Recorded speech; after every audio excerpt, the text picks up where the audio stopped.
We've flown into this airport so many times, but somehow we completely missed this hidden gem. Tucked away on the field, a collection of rare helicopters you almost never see up close. The thing jumped off the deck so fast, the strap got tight right here. And just when we thought we'd seen it all, look who we parked next to. Yeah, those are CAL FIRE aircraft right here at transient parking. But Ramona had one more surprise waiting for us, and it comes straight from the tower. Arrow 39er Hotel, you can contact SoCal. Have a great day. It was great giving you guys a tour. Today would be one of those rare cloudy days in SoCal. Well, maybe not that rare, but rare enough where we film on a cloudy day, so it'll look a little darker than usual. Jersey 39er Hotel, standard code, contact Ramona Tower 119.87, we'll see you. 119.87, we'll keep our code. Thanks for all the help. 39er Hotel.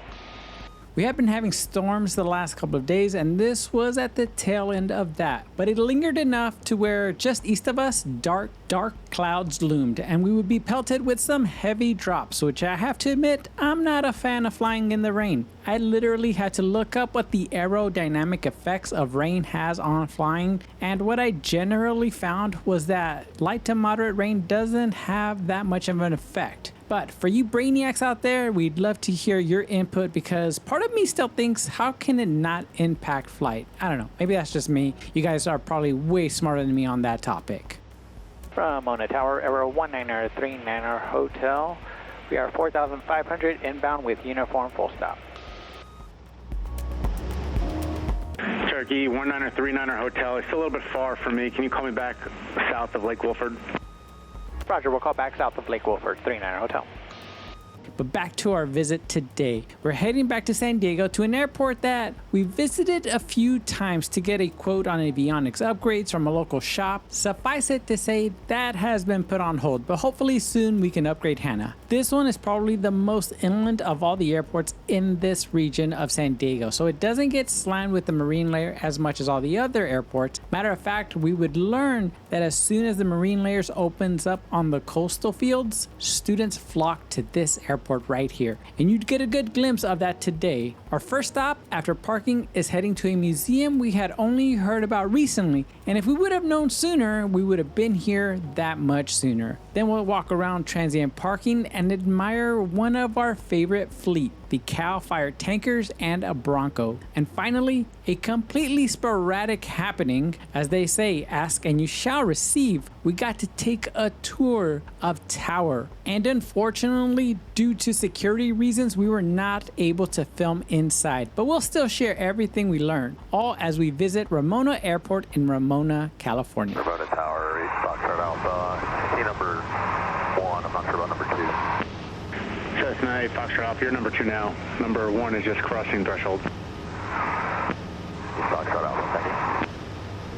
We'll be departing VFR out of Corona and heading southeast, once again remaining east of the 15 freeway near Lake Elsinore to remain clear of any jumpers, which I usually do whether or not they are jumping, and climbing up to 5,500, keeping us over 7,000 feet under the broken layer, which is more than enough since flight would only be about 40 minutes. We'd of course request flight following, as that's just pretty much a default for us, especially when flying near a Bravo. But really, it's more so because there's so much traffic flying through this area, especially private jets going into Palomar. So it's nice to be on comms in case ATC wants me to vector or change altitudes, whatever they need. And once we got to the airport, we'd make right traffic for runway 27 on a pretty busy day.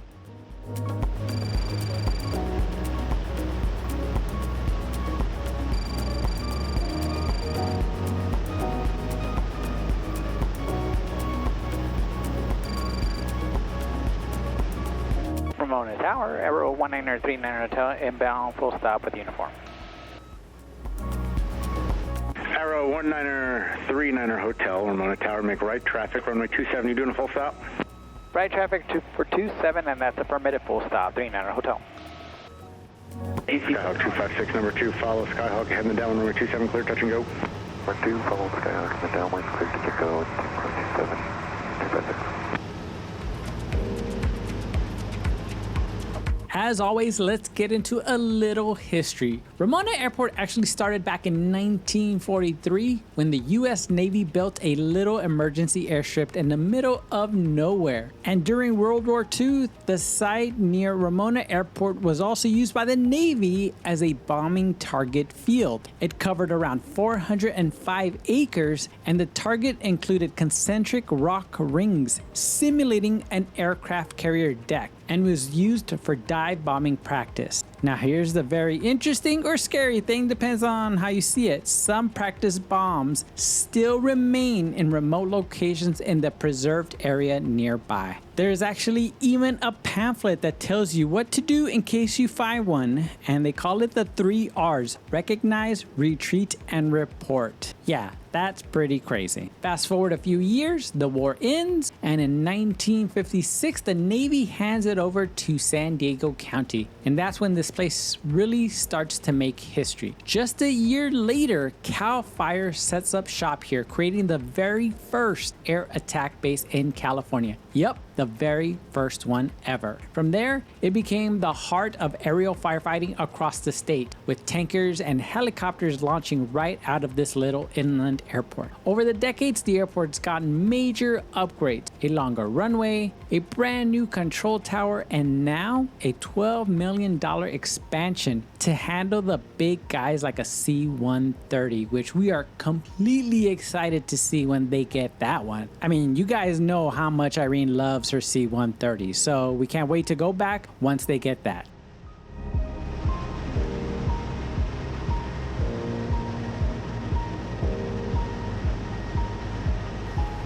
Cessna 47 Lima, number 4, following the Skyhawk ahead on runway 27, clear to land. Number 4, clear to land. Runway 27, follow draft 2947 Lima.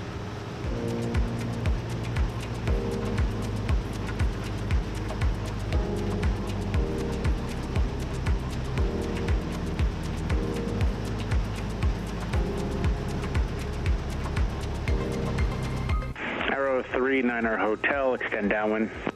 Extend downwind, 39er Hotel. You're currently sitting number 5. Roger, 39er Hotel. Ramona Airport is a Class Delta with one runway, 0927, at just a smidge over 5,000 feet at an elevation of 1,395 feet. Tower is open from 8 a.m. to 8 p.m. and after hours it turns into a Class Golf or untower. The airport does sit in sort of a bowl, so sometimes it can sneak up on you if you're flying relatively low. And for the same reason, you could have trouble communicating with tower, which is why, as you heard today, they wanted us to make contact with them south of Lake Wolford, and we'll get into more details of that after we visit tower.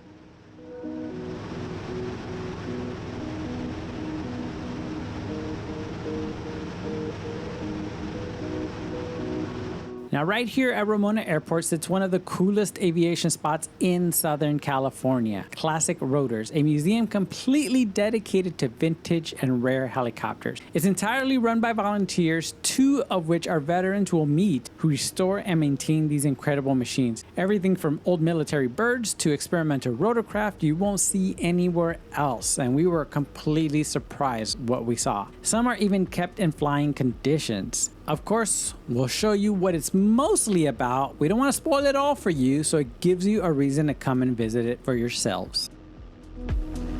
Arrow 39 Hotel, number 3, following Skyhawk and a wing up left base, runway 27, cleared to land. They're full stop ahead of you.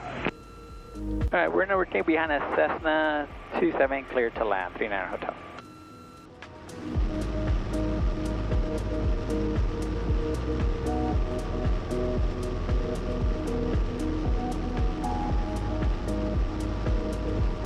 And Ramona Tower, to confirm, that is a traffic parallel to us, correct?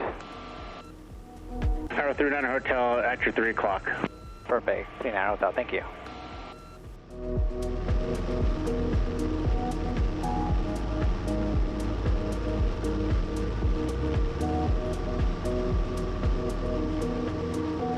Despite all the terrain surrounding the airport, it does have instrument approaches, starting off with the VOR/DME Alpha and the RNAV GPS Bravo, which you might have noticed don't have runways assigned to them on those approaches, and that is because they are only circling to land approaches. Now, a while back, I was actually curious about that circling to land tag. Now, do they mean that literally, like you have to do a circling to land? Well, not really. Skyhawk 88 Golf number 3 following an arrow on 3 Mile right base, runway 27 clear touch and go, there full stop. Number 3 clear touch and go, runway 27 88 Golf. What I found was that there's nothing defining how you enter the pattern with one of these circling to land approaches. With tower airports like these, you follow the instructions given by tower just like you do when you're flying VFR. But now let's say you come in after hours. Well, then you would again enter the pattern as if you were flying VFR. You could possibly be entered on the upwind, a teardrop, a direct, or a 45. It's up to your discretion. Usually circling to land altitude minimums are above the standard traffic pattern altitude. And the one thing you must maintain is visual contact with the runway from the time you get from under the clouds to the time you land. Obviously, there's so much more to this, but this was just an abbreviated version. The third and last approach, though, is the RNAV GPS runway 09, which is approaching from the opposite end. We'll be landing today. The nice thing about this approach is you don't have to be vectored all the way east to enter the first 2 approaches, and you have a lower circling minimum of 845 feet above ground level.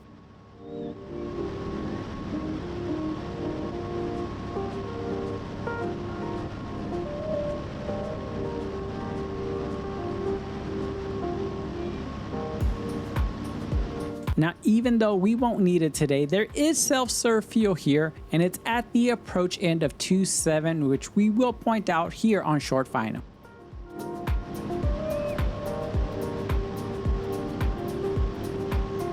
Now, as far as transient parking, there's definitely plenty of spots, but just note that CAL FIRE is currently using the transient parking area as temporary parking for their fleet while they're having construction on their CAL FIRE facility. Just make sure that after you clear the runway to say that you want to park at the base of Tower Transient, so they know you don't mean to park at the FBO.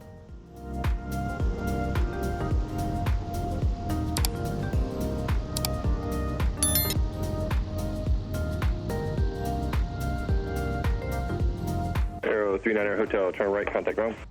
Turn right over to ground, 39er Hotel.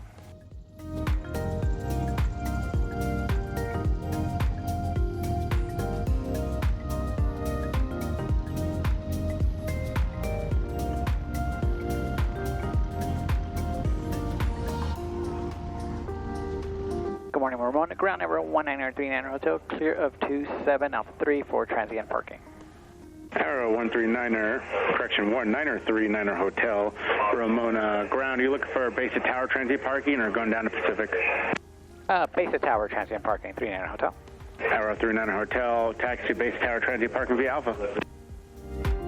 Base tower transient parking via Alpha, 39er Hotel.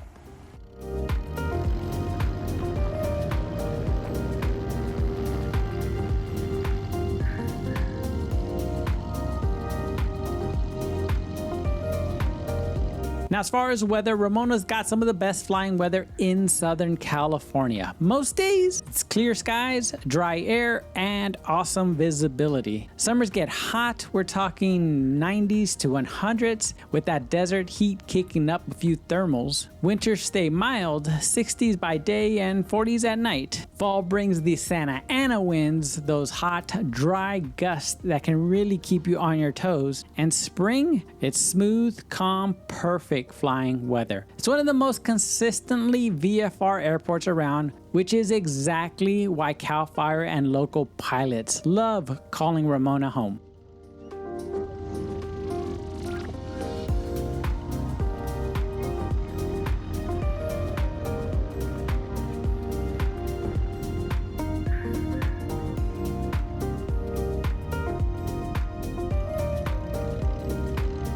As far as airspaces, if you're coming from the north, you should be okay and clear of all airspaces. But as I always say, flight following is your friend. And if you're coming from the south, asking for that San Diego Bravo transition can save you a lot of headache and time. Now, technically, Ramona sits under the San Diego Bravo shelf, but the shelf starts at 4,800 feet, which is plenty high to keep you out of that airspace.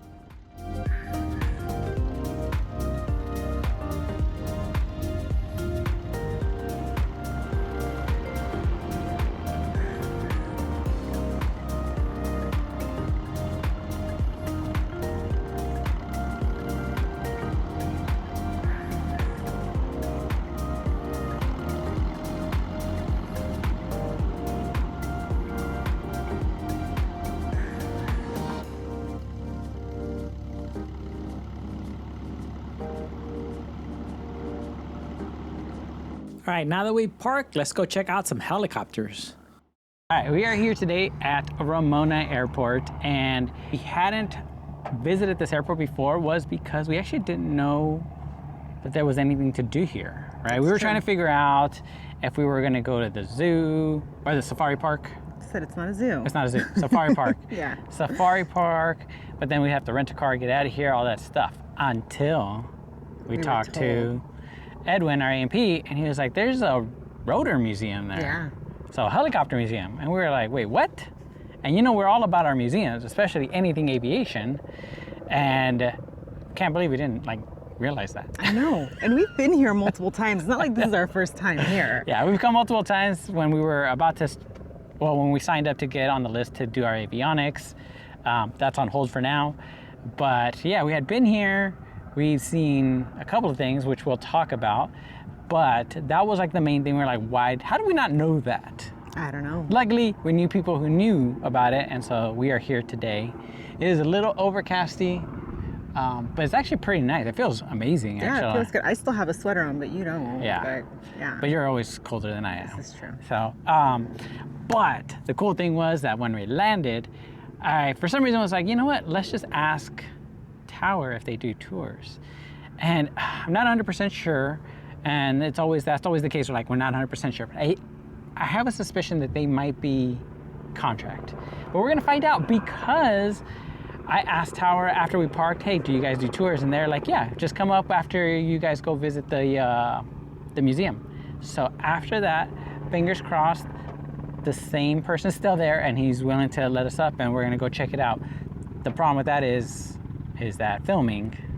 Yeah, they usually don't like us to film inside of the tower, Right. which we totally understand. Safety. Security. Yeah. Yeah. So we won't be able to film it, Right. but we'll definitely give a full recap when we come out. We will. Actually, you don't think we will. We've been to another contract tower at Riverside and they were, I think it's any tower. Yeah. They're just like, don't film people or property up there. So we at least might be able to get something outside. So that's the other thing, fingers crossed, that we'll do. As far as food, I don't think there's anything here, right? No, and I Yeah. don't think we're planning on leaving the field today, mostly because then we'd have to either, Rent a car or Yeah. something. so. And we parked at Transient, and apparently there's, I guess that would make sense, right? The FBO would be considered the other transient parking. That's correct. Which we didn't do, we just wanted to come here because we wanted to stay on the north side of the field, which is where the museum is. And then, what else do we got? There was something else. Well, you see what's parked in Transient right now. That's what it was. I'm looking right at it. All right, you can tell them what's going on with that right now. Okay, so when we pulled in, I'm sure you guys saw, Cal Fire had their Bronco on one side right next to the tower, and on the other side they have their tankers.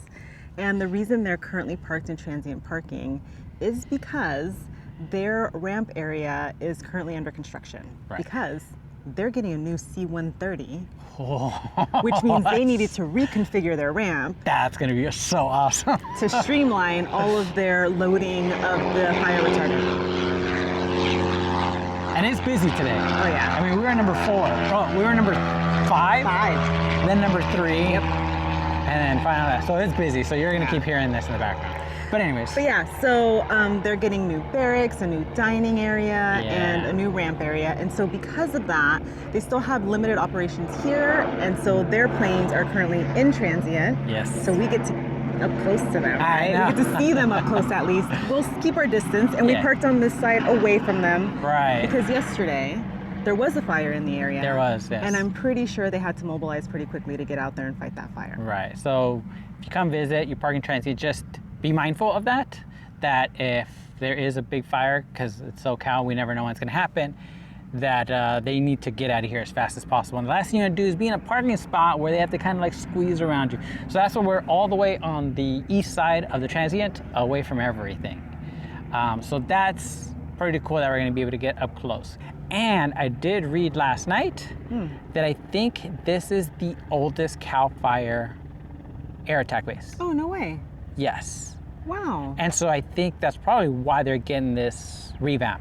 Is because they are the oldest one.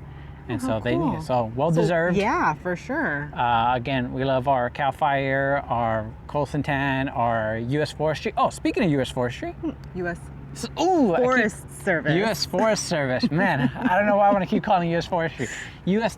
Forest Service, who you guys have seen. We've actually seen them at both Foxfield and San Bernardino. The interesting thing about this airport is that there's almost like a collaboration, or because they're here too. Oh, okay. So it's both, it's CAL FIRE and U.S. Forest Service here. Wow. So we're gonna try to check that out, get a little more details about that. How does that work? But yeah, it's a nice day. Tower's right behind us. We got all this traffic. CAL FIRE's right here. So it's already starting off amazing. And where is, and I think back here that way is the Rotor Museum. And it actually has, I think, 60 something reviews, 5 stars. Wow. So it's supposed to be amazing. How we didn't hear about it, I don't know. But now that we know about it, you guys know about it, you guys need to come here and check it out. We're gonna go see how awesome it is, if it is worth 5 stars. Honestly, nothing's really ever disappointed us when it comes to these museums. No. Matter of fact, we always come out like, oh my God, I can't believe I didn't know about this. Well, because we learn something new every time. Yeah. So right now what we gotta try to find out is how do we get to the museum? Because I feel like we can't walk that way, and I don't see a gate, but I see a gate over there. I see a door right there. Okay. So we're gonna go find out. We'll let you guys know. So when you guys land here, you'll know how to get to the museum. And it closes, it's 11:41 right now, and it closes at 4 o'clock. And if you guys have seen any of our other videos, we close every museum down. So we better get over there right now, right? Yeah, probably. All right, so we're gonna go and we'll show you how to get there. All right. I like it because they have you put the code to get outside and come back in. Oh. So it verifies it. Good. Yep. So you can see, keep it on the outside, keep it on the inside. And it's obviously, test it on the outside too, because it looked like they just updated it. Good.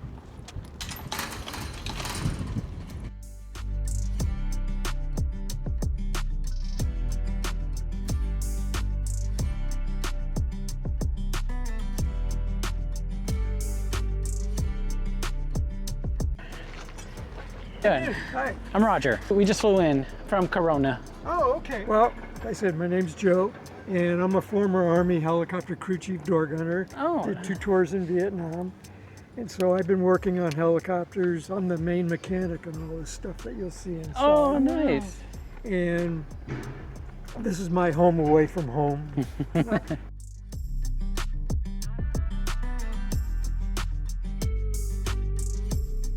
1950s, everybody was going to have a car that they basically drove out of their driveway, got on the street, and took off and flew, a la Jetsons. Yes. So with that, this was one of the machines that was going to do that. This is a trifibian. Trifibian says it can go in the water as a boat, it can go down the road as a car, it can fly as a helicopter.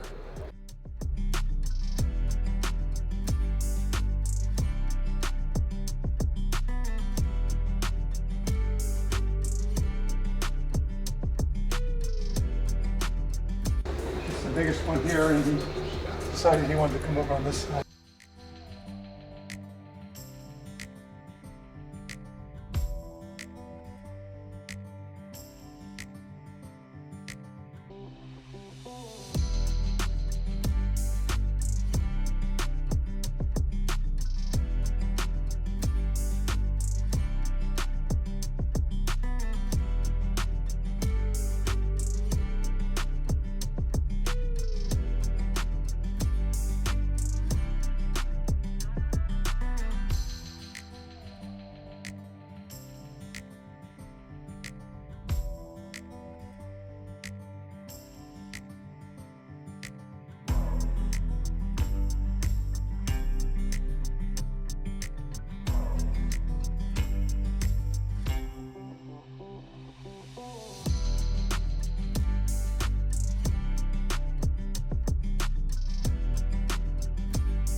We just got done at the Classic Rotors, the Rare and Vintage Rotorcraft Museum. That's a mouthful, though. That's a mouthful. So we're gonna call it the Rotor Museum.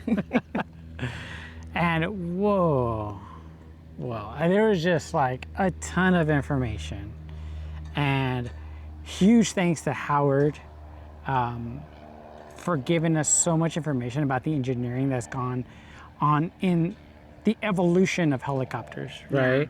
Just from what they looked like when they started, like the rudimentary engineering before, and now I think one of the craziest one was the one that didn't have a rotor, but that it used air coming out of the, I don't know what that would be called, the Like extended the portion. tail? Yeah. Okay. Is that the Army DARPA one? Yes, the Army Okay. DARPA one. Yeah. Like whoever thought of that, like understanding how air works and that's how you can use to counteract the rotation of the rotor. I was like, what the heck? Yeah. But of course it would be DARPA. Of course. I mean, that's just crazy. And I think they were still kind of playing with it even after the military decided not to go through with that design. Yes. Yeah. They had, I think there was some, he was saying that they did kind of use it in other helicopters, but I think for the most part they stick to the tried and true tail rotor. Yeah. And then just the collection that they have in there. Yeah, there are helicopters that I didn't, or I should say rotorcraft, that I didn't even know existed. There are concepts that were tested and prototypes that were built that just, we've never come across anywhere else. Oh, so we should mention that Howard, who gave us the bulk of the tour, because we really started with Joe in the beginning on the outside, and then Howard took us inside, showed us everything. But Howard was a CH-46 pilot. And so he has a lot of experience in that one, and we saw that one, obviously. But then Joe was also a veteran too, and he was a flight engineer? I believe he was, and maybe did some work on some of the aircraft. Yeah. And so that's why they use them, like they're very, very well educated on these aircraft. And the reason why Howard's really good at them is because after he got out of the military, he got his A&P. And so he is very, very well versed in all these helicopters, not only coming at a perspective of an A&P mechanic, but a pilot. So he kind of gets the full gamut of understanding how these should feel and what things should look like, and then how to replace stuff, right? Understand the aerospace, like aerodynamics and engineering of these helicopters. So man, he knew everything though. He really did. But it was much longer than I thought it was going to be. Granted, there was so much more than I thought there was going to be in there. Well, I mean, you did tell everyone we were going to shut it down, and we were very it's close to it. 3:41. Yeah, it closes at 4. It closed at 4. That's usually what we do. Yeah. And it is a guided tour because there is so much stuff in there, and not everything is clearly labeled, and everything does have a story. Right. And so you do want to make sure that you get that dose in and you walk through and ask your questions, because there is a story behind every single item that is in there. Every single. So, yeah. So it is kind of starting to rain a little bit right now. I think that can pretty much wraps up how it was inside. Oh, I think so. It's definitely a must visit. We are fixed wing people. Yes. I don't think either you or I have ever really had a big interest in rotorcraft. Not really. We've taken a helicopter Southern California coastal tour once in our entire lives. But this was really interesting because... And that's what I told Howard. I was like, I have such a new found respect for the engineering that goes behind helicopters. Yeah. Right? Well, and what I think was particularly interesting was that they didn't just cover like rotorcraft in the United States. It was worldwide. I mean, I saw rotorcraft from like Russia that were incredibly different and weird and large. Again, concepts that have been tested that I had never even heard about. Me neither. So honestly, this is a great way to spend an afternoon. It is, yes. And just learn something new and see something different. So please come. The other thing that we did learn too was that we got to go to Hitler Museum. Yes. In San Carlos. So that's probably a huge thing we have to do now because there is a big connection with them. And then we learned that they got an engine from Leatherneck Museum. Yep. That was cool. I know. It's like all of the things that we're like into are coming together. Yep. Oh, and then the rocket from Mojave. Oh my God, that rocket. Yeah, and then the tail portion from Of the Tillamook. Oh my God. So again, there's so many connections, so many bits and pieces Yeah. from different museums or airports around California, Yeah. around the United States, around the world. It's definitely a must visit for any aviation enthusiast. Yes, and there is a plane here, and we're not going to tell you why they have a plane if they're a rotor museum. Come check it out. It's worth hearing that story, and even better, if you can hear from Howard, there's a big reason why you want to hear that story from him. Again, there's a reason why he's an AMP and a pilot and his connection with that. So, but yes, I think you're emphatic about it. I'm emphatic about it. Come check out this museum in Ramona. Man, I feel so like bad that we didn't know about it. And we just hope that it obviously that it gets spread a little bit more. Yeah. At least we're doing our part to be like, go there. And if you can, donate something, but it's free. Just know it is completely free. But if you have a couple of bucks, because they really are running on that, and I'm sure they would appreciate it. I mean, we've had less comprehensive tours at places we paid way more for. He really took the time to spend like 2.5 hours with us, really going into everything. And so we really appreciated that. Again, thank you, Howard, and thank you, Joe, for the time here and for your time and the service. Obviously, it's something we really appreciate. We respect you, and thank you so much for being so passionate about this and kind of opening an eye to us on like what it takes to like fly a helicopter, build a helicopter, engineer a helicopter, right? Because it's crazy. It is. It's a whole different world. Yeah. And at the same time, there are some similarities. So it's, it's interesting. The engineering is the same with lift and stuff like that. It's just instead of going forward like we do in a plane, they're going up. So instead of the propeller spinning this way, it spins this way for them. So there are a lot of similarities. I mean, but that does it for us here. As you guys saw, you just got to walk, ring the doorbell, you'll go inside, and that's easy. And it's a short walk. It's mostly flat, not a big deal. It's really quick. But right now we're going to actually probably go back to the plane because I need some water. So do I. And see what we're going to do next. And if you want, we can go try to see if we can get into tower. Sure. And go check out tower really quick. So we're going to head back to the plane first, get some water, give you guys a tour around the CAL FIRE planes just to see what they have here. And again, we can't wait till they get their C-130. Oh my God, that's going to be so cool. I know. And we're going to be back for that. And then see if we go to tower, see if we can still go up there. And if we can, we'll show you. If not, we're going to head home. Sound good? Because I know you're hungry. Oh yeah, I have a protein bar. I'm gonna. That's why I just ate the protein bar. So ready to walk back? All right, let's walk back.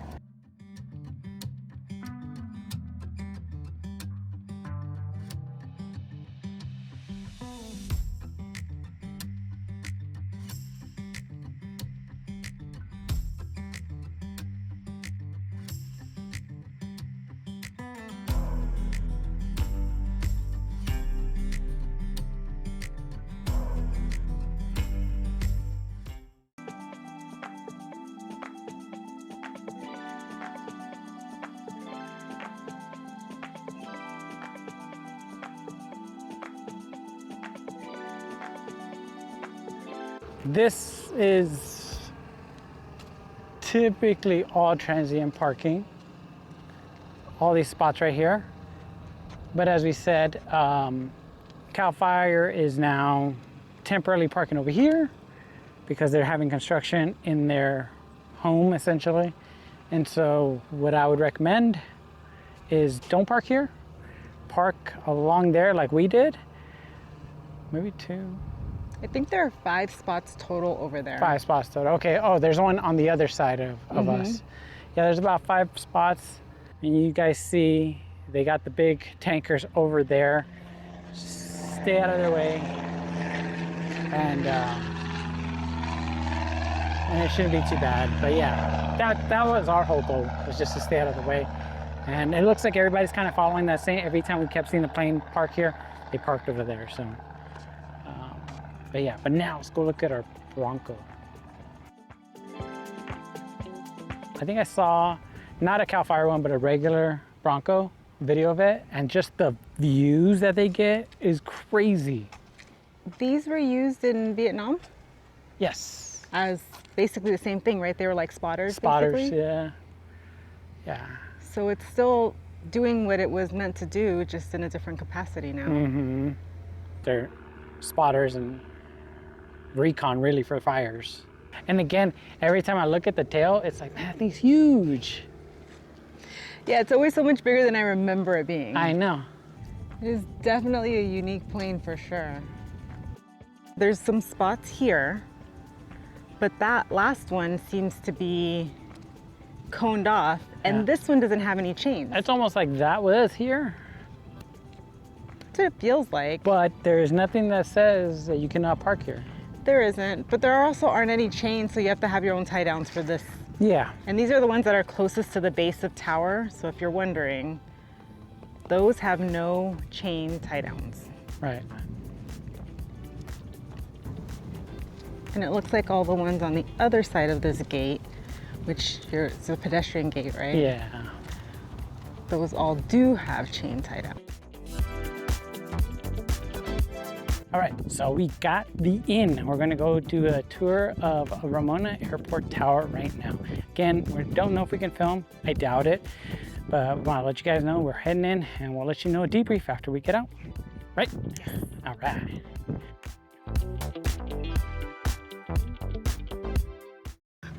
All right, we're getting ready to get out of here, but we just got done with the tour of Tower. Ramona Tower. I want to really give a thankful shout out to DJ? DJ. Thank you so much. Yes, because he let us in, gave us all the answers, Yes. and told us, And he says, just don't go into airspaces you shouldn't be in. which is, I think, really good advice just generally. I think that's like what every pilot should know. Like, yeah, probably shouldn't go into that TFR. That's a fire. But we did find out about kind of how they work up there and how they coordinate with CAL FIRE, because as you guys just saw that they are out here at transient, and essentially the rule is as soon as that CAL's trans starts, they are priority. I think it was DJ and Lenny both Yes. clarified that they do shut down any pattern work Yes. and make way for CAL FIRE, which makes total sense. Right. And because CAL FIRE is out on the ramp currently, Yes. they said that sometimes pattern operations are limited.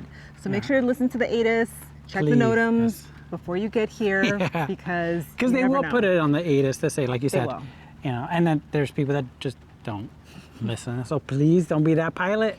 Make sure you listen to that ATIS. So important. Yeah. Especially here, again, right now it's actually raining. So today is probably not that high likely chance of anything going down, but they do cover a big area too. Yeah.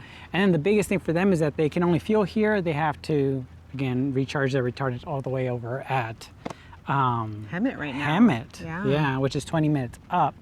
And as we depart, actually, you'll probably record a little bit of what their construction area looks like, which we'll probably show you around this part right here. But it is a lot, and it's about 1.5 years. Yeah, so they'll be out here for a little bit. Yeah. Yeah. It's always really cool talking to a tower because they're all different. They all have their And- different challenges. And you were very upset when you were told that you could not be a controller because you're, quote unquote, Too old. too old. But DJ shed a little bit of insight on that and to say if you're a contract tower, that is not the case. So we're trying to start this, so I'm not going to let her be a controller. But that is for any of you who are later in life who want to be a controller. All hope is not lost. You can be a controller. I mean, he said there was controllers 68, 70. So Yeah. anybody can be a controller. You just got to go work a tower, but it's not easy. No, that's what we heard. It's a Yeah. lot of schooling, a lot of Yes. testing, and a lot of training. Right, so- because DJ did it with the military, Right. which is crazy. He did it in places like Kuwait, a year in Kuwait. Yeah. So, and Lenny, he was in the Navy. Correct. So, I mean, again, it's not impossible, but these guys did it in a way that's probably a more streamlined approach, you know? But again, that's to say it's not impossible. So tower was awesome. Like I said, we love seeing it. Yes, sorry. I was going to say they did give us one really good piece of advice. What's that? For people who are flying from the north coming in. What's that? The Lake Wolford. Oh, yes. You can tell them because you're the one that remembered. You're the pilot. I know, but you remembered. You know, actually, you guys heard it on the way in, but now we can confirm that, which is... So when we were coming in, we were north of Lake Wolford, and tower basically said, call back when you're south of Right, Lake because Wolford. SoCal, like way north of Lake Wolford, they were like contact tower, so we were like, okay, we'll just contact them. But then DJ told us, why is that an issue if we contact them north? And he said it's because of the communication. So it's either that they can't really hear us or that pilots can't hear them. Right. And so because of that, instead of trying to Go back make sure, that... Well, think about it today. Instead of him trying to figure out what we're saying, or what they're saying, while they have like 5 in the pattern, they're just like, just get closer, better radios. Right. We're not, again, the biggest enemy of flying with and radio communications is making too many of them, when you can just make like one. Yes. And so that's the biggest thing is you're coming in from the north, just wait until you get south. We still kept our beacon code. We did. So it was they knew, they can see you, but the whole communication back and forth, instead of you trying to figure out what they're saying, just get south of Lake Wolford, and you guys are good to go. And then again, we did the museum, which was awesome. We're not gonna wrap it all up again, but we really do want to emphasize, come to visit for the museum. And then to clarify, there is no food on the field. There's no food. So if you're coming here, and especially for the museum, which can be a very comprehensive tour, which is fantastic, bring a snack. Bring a snack. Because you're gonna need it. Yeah. Like I said, while Howard was talking, I was eating my protein bar. I was like, okay, I'm not gonna survive. I need to eat something. So I ate my protein bar, you ate yours when we got back. Yep, but just come prepared. This is a really cool airport. There's not a lot to do, but CAL FIRE, their planes are out here on the ramp. You can kind of see them closer. And we really wanted to go visit CAL FIRE, but again, it's short on time. As we said, sometimes in museums, we'll do everything we can at the museum. We did that today. It was so worth it. Again, shout out to Howard and Joe. We said it before, we say it again. Thank you for what you do at the museum, and thank you for your service. All that means so much. And I think, again, it really just opened my eyes to helicopters, rotor wings, you know, which is crazy because I'd always joke with like Justin, like those things are just, they fly with sorcery. I don't know how they're not supposed to fly. But seriously, like they have a specific mission and it's an important mission. You guys see it with like CAL FIRE's helicopters. We got Precision, which are a contractor, which I think you guessed, U.S.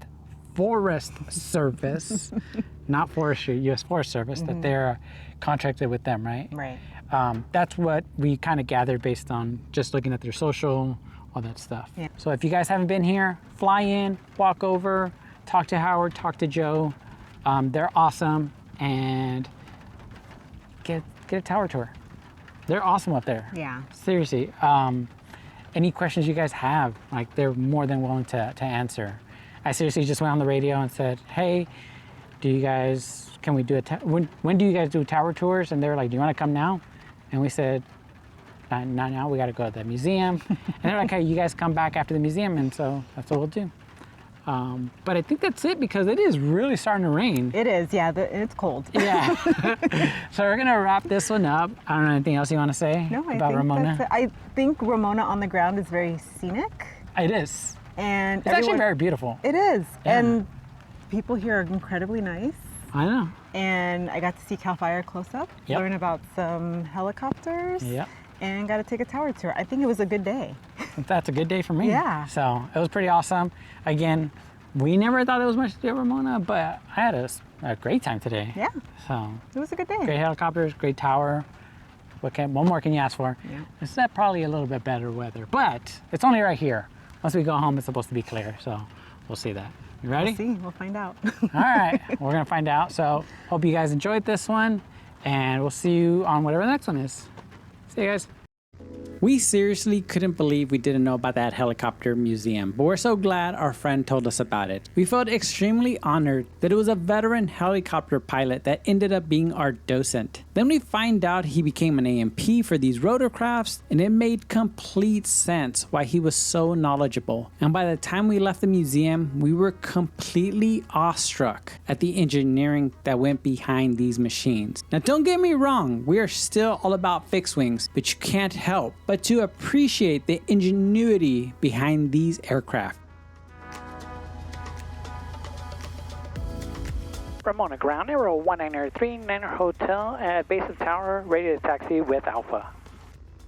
Arrow 1939 Hotel, Ramona ground, runway 27 taxi via Alpha. Say your departure request, please. 27 via Alpha, we're going to do a northbound departure, 39 Hotel.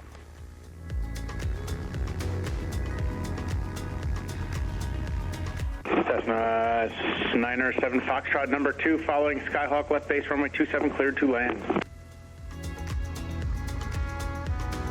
Arrow 39 Hotel, you look for flight following anywhere?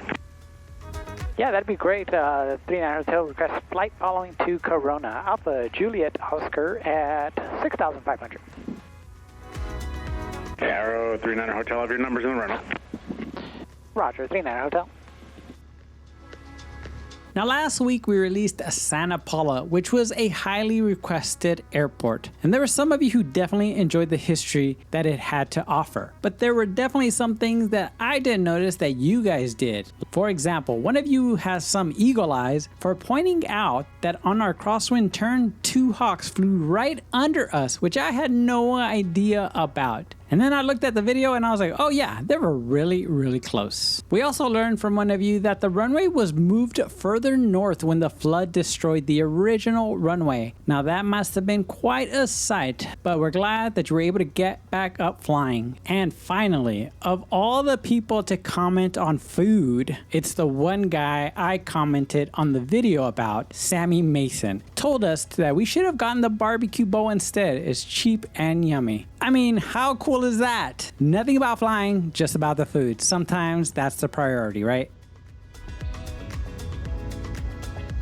So we didn't go ask about a tour at CAL FIRE, mostly because we ran out of time and the weather was starting to turn, but we did get to walk around the S2T tankers and the Bronco, which is still such a cool plane. Now, funny story, when we went up to do a tower tour, the first question they asked was if we got enough pictures, because apparently they were watching us the whole time we were down there. So yes, they are always watching, guys, so be careful. No, I'm just kidding. They were really funny about it, and it was like the perfect icebreaker as soon as we met them. And finally, we really just want to thank Tower for letting us up there and giving us a tour. Thanks to Lenny and DJ for being just amazing people. If you guys ever wonder if what you say on the radio, whether it's a thank you or words of encouragement, mean anything to them, well, they are people just like you and me, and we can confirm they truly do appreciate it, even if they don't respond back. So now that you heard it, keep spreading that ATC love.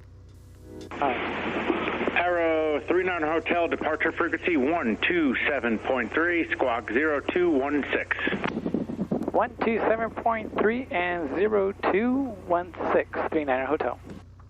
And of course, we can't do a video without thanking all of our members. We appreciate you guys so much. And I know every week I try to figure out a different way to say it, but the message is always the same. We appreciate you guys. Seriously, from the bottom of our hearts, you guys have no idea what you guys mean to us. And we just hope that we can keep bringing you stuff that you guys enjoy. So thank you so much.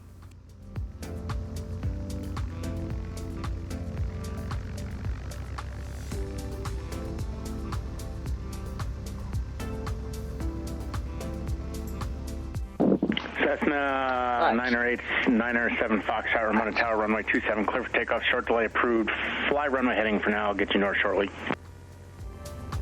Roger that. 27 clear for takeoff. Northwest departure. 907 Foxtrot.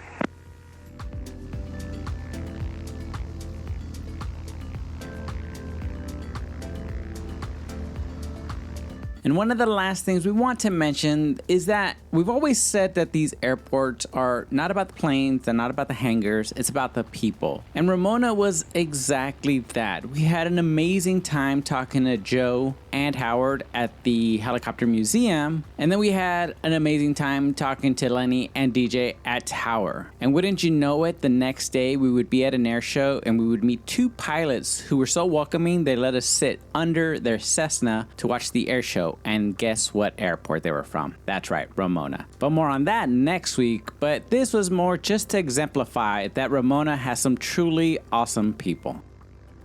Ramona Tower, Ever 19039er Hotel, holding short 27 Alpha 1 for a northbound departure. Arrow 19039er Hotel, Ramona Tower, runway 27, clear for takeoff, right crossing departure approved. All right, 27 clear for takeoff, right crossing departure approved, 39er Hotel.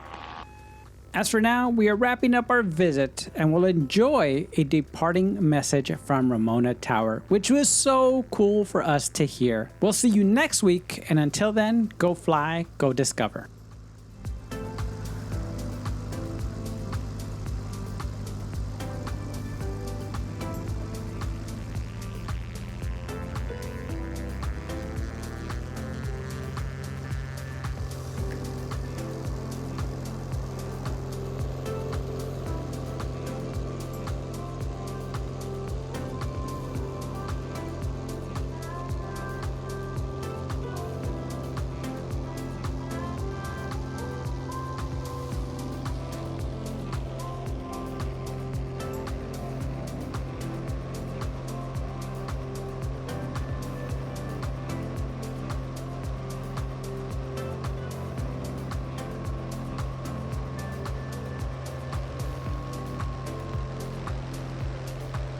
Arrow 39er Hotel, if able, early right crosswind. All right, early right crosswind, 39er Hotel. Cessna 2 Juliet Alpha, traffic just off the departure end, an Arrow starting a right crosswind at your 1 o'clock, 3 miles. Adam. Looking for traffic, Cessna 2 Juliet Alpha.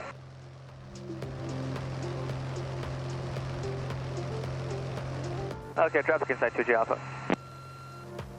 Cessna 2 Juliet Alpha, roger.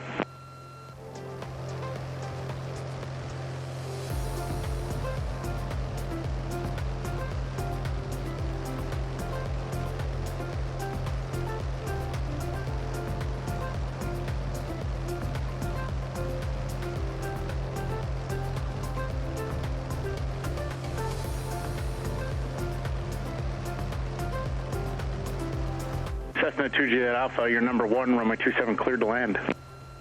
27, cleared to land, 9530 Alpha. Cessna 79er Foxtrot, for exchange approved, and you can resume navigation, thank you. Exchange approved, we'll resume navigation. Thank you, 97 Foxtrot. Arrow 39er Hotel, you can contact SoCal. Have a great day. It was great giving you guys a tour. Over to SoCal, we appreciate you guys having us up there. You guys take it easy, 39er Hotel.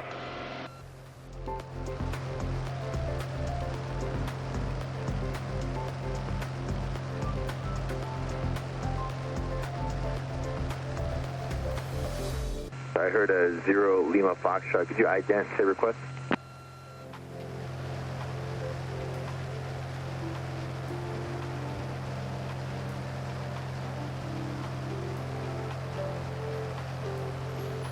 Aspen 0 Lima Foxtrot. You are radar contact there 9 miles northwest of the Oceanside VOR. And yeah, the restricted area, a surface of 2,500 is active there. Along the shoreline above that is not active. 0 Lima Foxtrot, did you want flight following or are you just going to stay on your own? 0 Lima Foxtrot, Roger, radar service is terminated in San Diego, altimeter is 2980. Have a good day. Gulfstream 1 Alpha Mike, descend and maintain 7,300.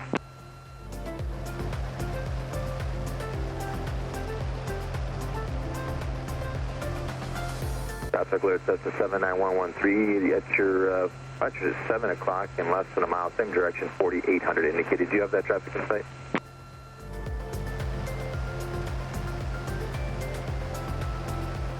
November 113, turn 10 degrees to the right, vector for the traffic. They're just behind you to the left now, 4900 indicated. I'm going to separate you just for the climb.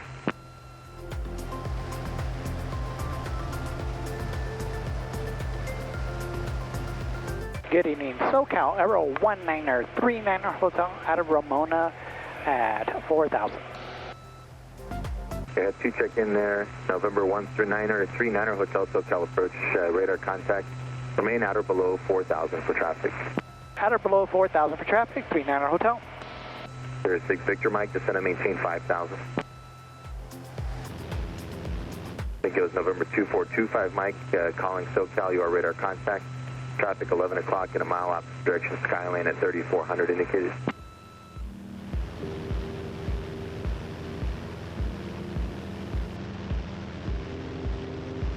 Stream 1 Alpha Mike, descend and maintain 5,400.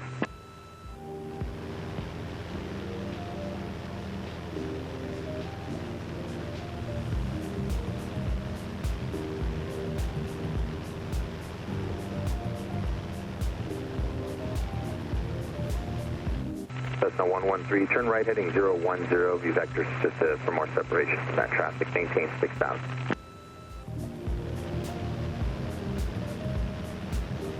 Number 113, thank you.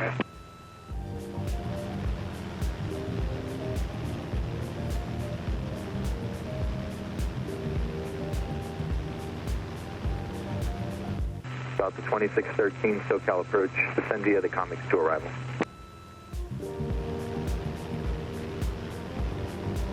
South to 2613, expect the RNAV Zulu, it'll be vectors to final.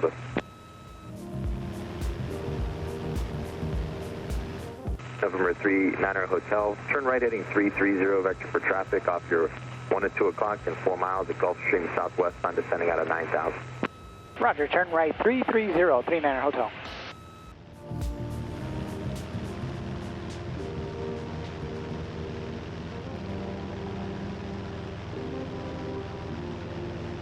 Gulfstream 1 Alpha Mike, you're still pretty high up there. Do you want me to just vector you for the downwind for the ILS to give you more time to descend?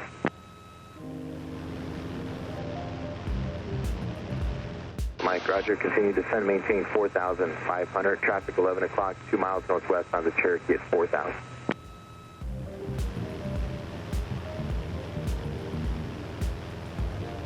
One Alpha Mike, if you get the field inside and you'd like the visual, let me know. It's 12 to 1 o'clock and 12 miles.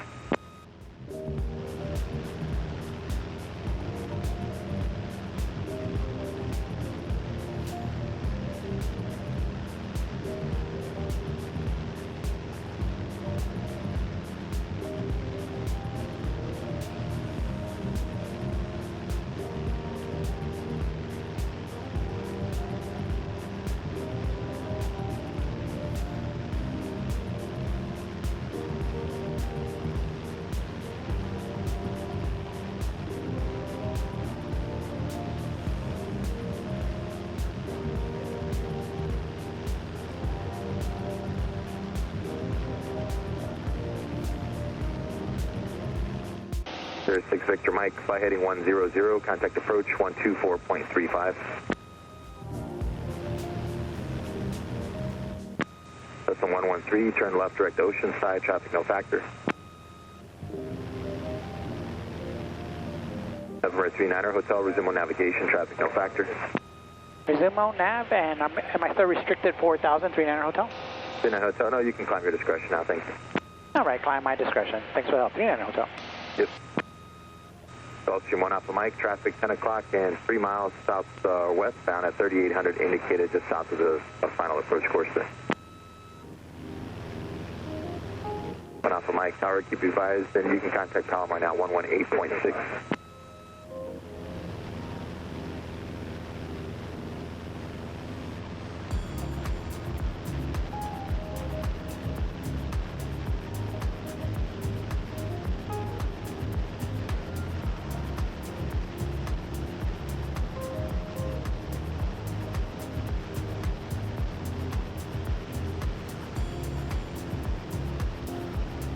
Cessna 796 Whiskey Whiskey, SoCal departure radar contact, San Diego altimeter 2980.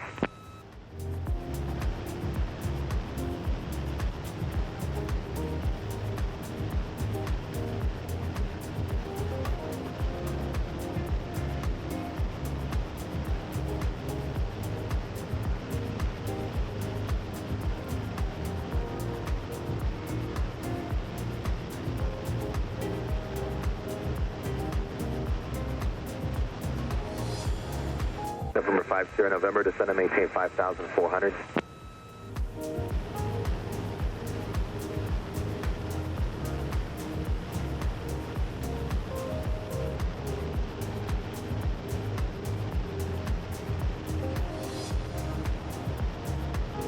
November 39er Hotel, contact approach 134.0.